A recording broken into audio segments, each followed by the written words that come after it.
Ayan, ipapakita ko lang sa inyo yung magandang shoreline ng aming project dito sa Ragay Camsor. Kung nakikita nyo, sobrang ganda po ng tubig.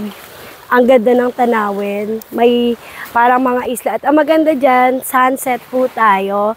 So, ito ay sa mga buyer namin na naghahanap ng beach property na may budget na 7 million.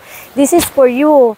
So, napakagandang investment nito kasi napaka-fresh ng water, parang mineral yung tubig niya dito. And maganda dyan, napakatahimik ng lugar at napakaganda ng farm area niya. So swak lang sa budget ninyo yon.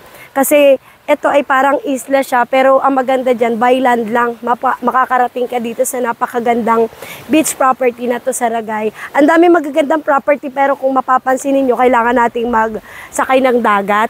Ang maganda dito, by land lang makakarating kayo dito sa area. And from Manila, it's only 8 hours. And soon, magkakaroon na tayo ng TR5, which is expressway ng Bicol region.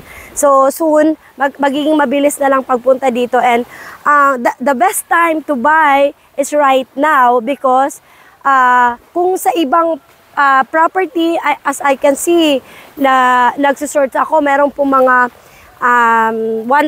meron pong mga 24,000 per square meter. Ang maganda dito, napaka-affordable po nito at kayang-kaya ng bulsa nyo. Ang ano na to, ang area na to. Kung magkakaroon ka naman ng napakagandang lugar na kanito, 'di ba? Yan. So, papakita ko sa inyo 'yan.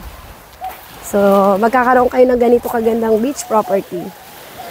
So, yan, avail na kayo dito. Sobrang ganda. So, wala kayong masasabi sa property na to. Sobrang ganda.